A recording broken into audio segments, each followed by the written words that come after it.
Good morning students. This is 10th standard biology video class, video 3.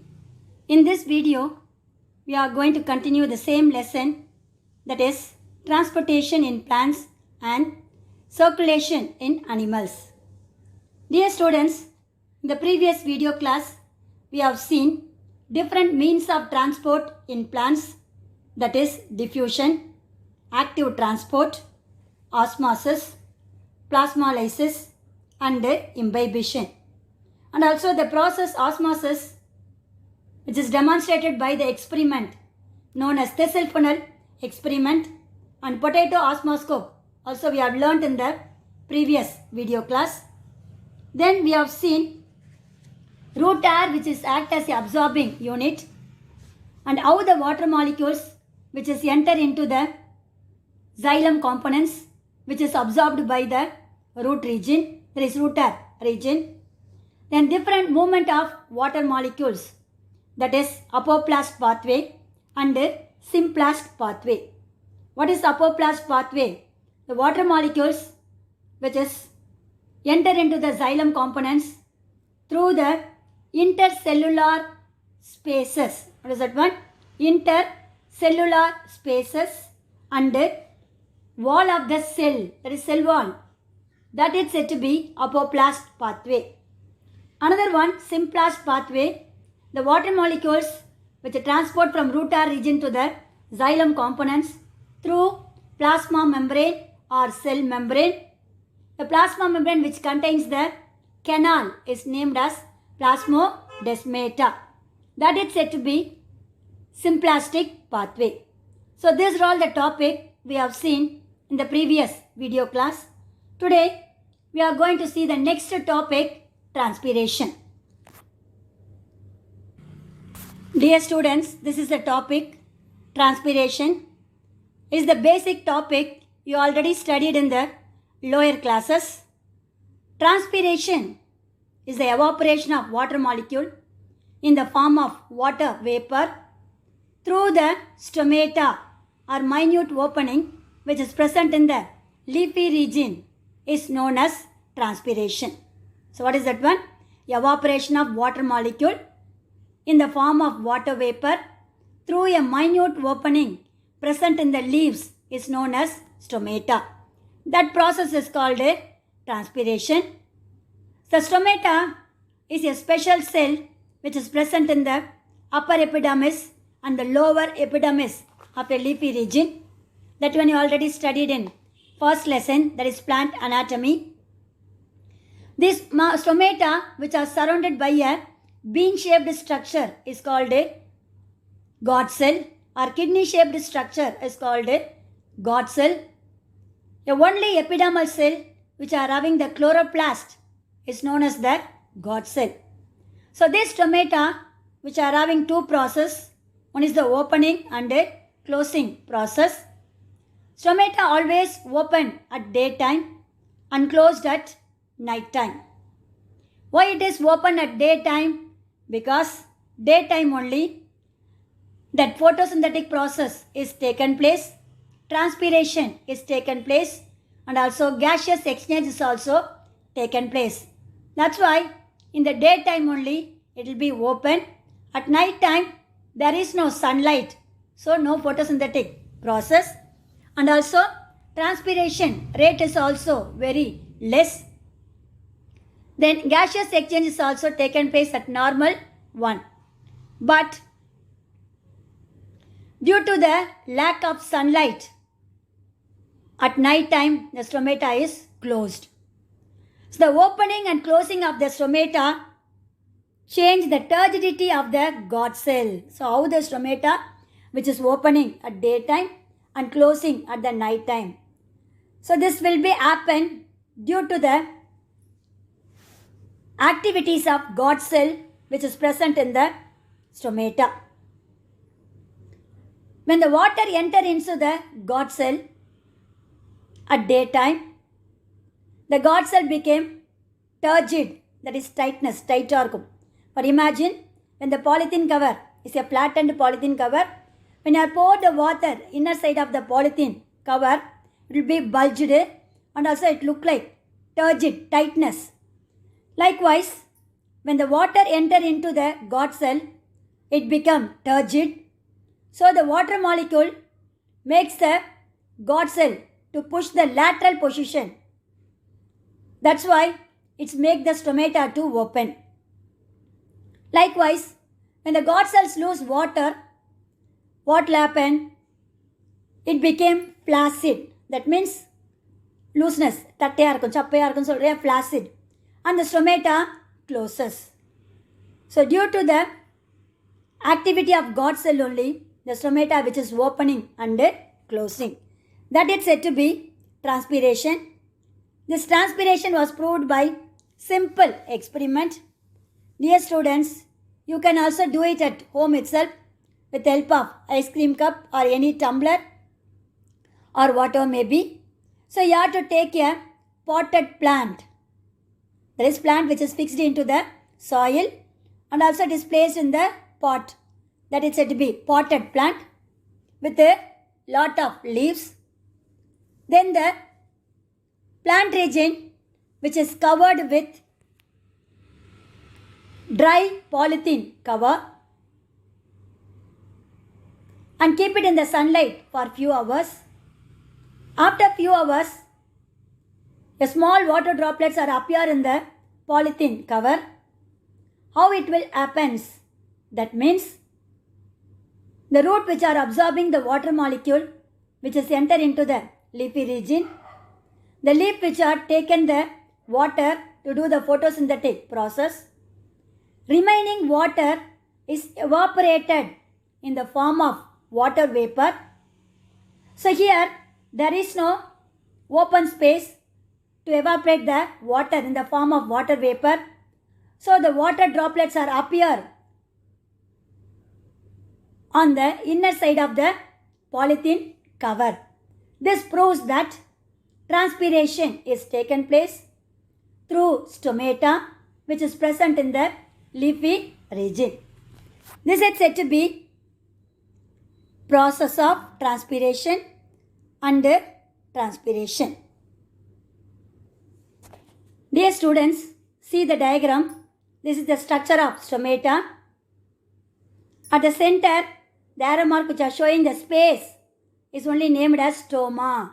Stoma means a small cavity which is always open. See, that cavity only which are surrounded by a bean-shaped structure is called God cells. The God cells which are containing vacuole, that is yellow color region, and also chlorophyll pigment in the God cells. See, in the first one, the God cells which are absorbing large amount of water substance, so it become turgid. So the stomata is open. See the second one, the God cell which loses the water, so it is became flaccid, so that the stomata is closed. And also the structure of the God cell is given here. It contains nucleus, pink in color, yellow color region is vacuole, the green color droplet is said to be chloroplast, God cell, cell wall of the God cell. So due to the activity of God cells only, the stomata which is opening and closing, this opening and closing mechanism do the important process is called transpiration. That means evaporation of water in the form of water vapor through minute opening present in the leaves is called transpiration. Dear students, water evaporates from the mesophyll cells of leaves through the open stomata. This lowers the water concentration in mesophyll cells. Dear students, the anatomy of a dicot leaf and monocot leaf you have studied in the first lesson. Both the leaves which are differentiated into upper epidermis and lower epidermis. A region between the upper epidermis and the lower epidermis is named as mesophyll tissue region. From this mesophyll cells only, the water is evaporated through the stomata. When the stomata is open, it makes the water concentration very low in the mesophyll cell region. So as a result, what is that one? The mesophyll cells are required some amount of water to do the photosynthetic process, so that they are drawn the water substance from the xylem elements which is present in the vein through the process of osmosis. So due to transpiration, the water concentration is very less in the mesophyll cells. The mesophyll cells only having the chlorophyll pigment, that is palisade parenchyma and spongy parenchyma. So these mesophyll cells are required water. So that water is drawn with help of the xylem elements present in the veins by the process is called osmosis. As the water is lost from the leaves, pressure is created at the top of the region. So it makes the pull to water from the xylem to the mesophyll cells. This type of pull is named as transpiration pull. Pull means what is that ungalku? You have to draw a water from the well. That is the example of pull. So how it will be taken place? Due to transpiratory process, water molecules are evaporated in the form of water vapor. So the concentration of water in the mesophyll cell is very low. So it makes a pull to the xylem components to draw water from the soil. That pull is called a transpiration pull. So this extends up to the roots, causing the roots to absorb more water and mineral salts from the soil. So the continuous flow of water is taken place from the root to the mesophyll cell of the leaves region. This is said to be the transpiration. Okay. So excess of water removed through stomata opens. So it causes low concentration of water in the mesophyll cell. That should be replaced by the pull taken by the xylem elements to draw water from the soil. So the root air will absorb water and minerals and transport through xylem elements. It makes the continuous water flow of water between roots and the leaf region. That process is called transpiration. Dear students, up to this we have seen what is transpiration. The process of transpiration is proved by simple experiment. Next one, we are going to see factors affecting transpiration. So what are all the factors which are affecting transpiration? It is divided into two types. One is external factor, another one is the internal factor. What are all the external factors?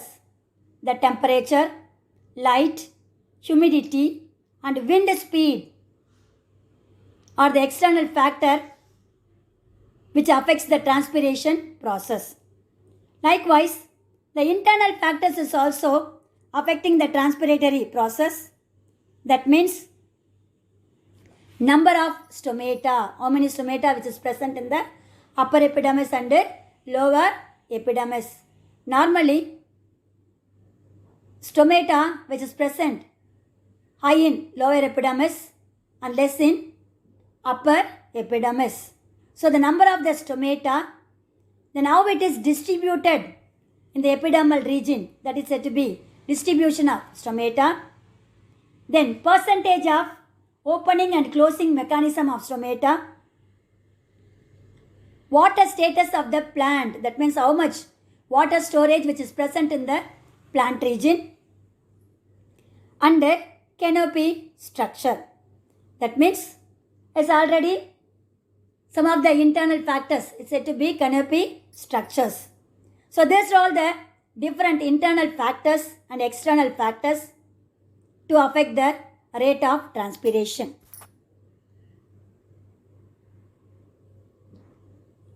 Dear students, this is the God cell diagram which is given in your textbook. I already showed the another diagram which is colored one. First one, stomata open. The bean-shaped God cell which are surrounded by a minute opening is called stoma. The God cell which are containing cytoplasm, nucleus, vacuole and chlorophyll pigments.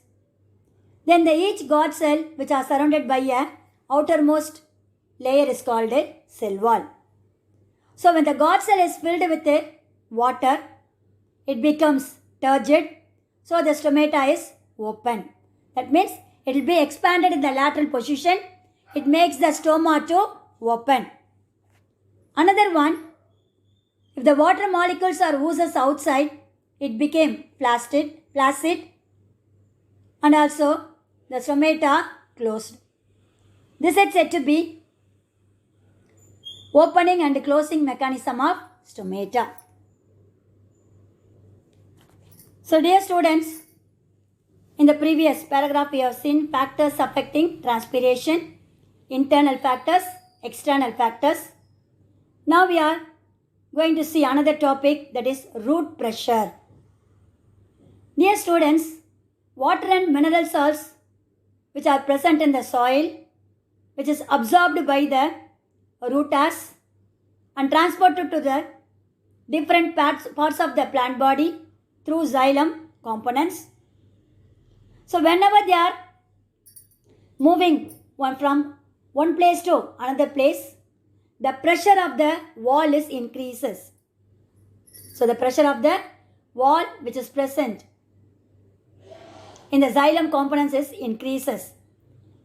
This pressure is called root pressure, and this pressure which is responsible for pushing water upward to some extent.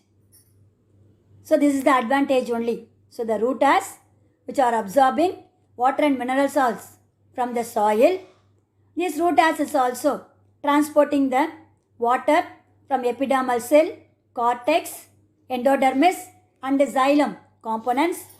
Whenever the water molecules are passed through, it causes some pressure in the wall of your cells.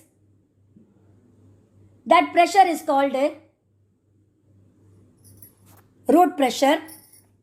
This root pressure which is responsible for pushing the water in an upward direction with certain extent. That is said to be root pressure. Next one, uptake of minerals. That means plants which are depend upon the mineral salts which is present in the soil for its nutritional requirements. For the growth and development of a plant is also depending the minerals and salts which is present in the soil. All the minerals cannot possibly absorbed by the root region. So the root does not absorb all the minerals and salts which is present in the soil region. So that the root which are having two factors to uptake the minerals. First one, the minerals are present in the soil as charged particles. That means ion. Charged particles that cannot move across the cell membrane. That is the first factor. Minerals are present in the soil. These are all in the form of charged ion particle. That is particles that cannot move across the cell membrane, because cell membrane or plasma membrane which is act as a selectively permeable membrane. So it does not allow all the minerals particle in and out of the cell. So that is the first factor. Minerals are present in the soil in the form of particles or ions that cannot move across the cell membrane. This is the first factor. Second one, the concentration of the minerals in the soil is usually lower than the concentration of minerals in the root. So this one you already studied. In the osmosis process, what will happen? So in the osmosis process, the water molecules which transfer from the higher concentration to lower concentration through semi-permeable membrane, isn't it? So here in the soil, the concentration of the minerals is lower, very low, when compared to the minerals concentration in the root region. Therefore, the most minerals enter to the root by active absorption through the cytoplasm of epidermal cells. So active absorption, that means it requires certain energy to pull the minerals and salts from the higher concentration to lower concentration. Lower concentration to higher concentration. That is said to be active transport, uphill movement.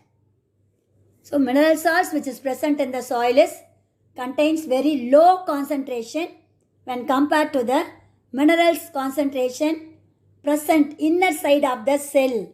So outer side low concentration, inner side of the cell high concentration. So what is active transport? Any solute molecule, that means minerals with the water, which moves from lower concentration to higher concentration. It acts as a pump and it's required energy to pull the minerals and salts from the soil and transport to the xylem components. So here the uphill movement or uphill transport or active transport is taken place between the cytoplasm of the epidermal cells and the soil particle. Then it is transported to all parts of the body by transpiration pull. So this is said to be the two factors which are affecting uptake of minerals. What is the first one? Minerals which is present in the soil is in the form of particle or ion that cannot be passed through the cell membrane. This is the first one. Second one, the concentration of mineral salts in the soil is very low when compared to the mineral concentration of the inner side of the epidermal cells. So, the uphill transport is taken place from the lower concentration, that is soil, to the xylem components. It's said to be the higher concentration. They required certain energy. So, they are absorbing energy from the energy storing molecule named adenosine triphosphate. After that, it will be transported to the different region of the plant parts by transpiration pull. That is said to be uptake of minerals.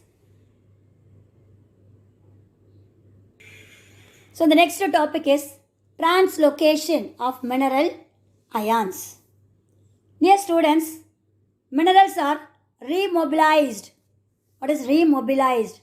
Dear students, normally the color of the leaf is green in color. The leaf which contains different minerals. Once the leaf is going to be older age, what will happen? The entire content of the minerals which is present in the older leaf should be remobilized. That means transported to the younger leaf. That is said to be translocation of mineral ions. So this phenomenon is taken place in most of the deciduous plants. What is the deciduous plants? Often they are shedding their leaves. Those plants, those forests are named as deciduous forest or deciduous plants. In those plants, the older leaves which are transporting the mineral salts which is present in the older leaf to the younger leaves. That is said to be remobilization. That is transport of minerals from older leaf to younger leaf. Before the leaf is going to be fall off from the tree or a plant. So elements like phosphorus, sulfur, nitrogen and potassium are easily remobilized. So these are all the different elements. Dear students, in the 9th standard itself you have studied two types of nutrients, micronutrients and macronutrients. Micronutrients means nutrients which is required in small quantity. Macronutrients, nutrients which is required in large quantity for the growth and development of your plant parts. That is said to be micro and macronutrients. So the elements like phosphorus, sulfur, nitrogen and potassium are easily remobilized from the older leaves to younger leaves. Dear students, kindly note it down in your textbook. It is an important 2-mark question. What are all the elements which is remobilized from older leaves to younger leaves? Likewise, another elements like calcium are not remobilized. This is one of the element which is not remobilized easily. Then small amount of material exchange takes place between the xylem and phloem. Not only the xylem which are transporting the water and mineral salts, phloem which are transporting the food material to different parts of the body. Between and xylem and phloem also they are exchanging certain material in small quantity. So this is said to be translocation of mineral ion. So there is no wastage of minerals in the leafy region. Whenever the leaves going to be older, all the mineral contents which is present in the old leaf should be remobilized to the younger leaves. Example, phosphorus, sulfur, nitrogen and potassium are remobilized easily, but calcium does not remobilize easily. So this is said to be the remobilization or translocation of mineral ions. Dear students, I hope have you all understood what all the topic taught in this video, that is transpiration. Then factors affecting transpiration, root pressure, uptake of minerals, translocation of minerals and ions. Remaining we will see in the next video class. God bless you. All the best children.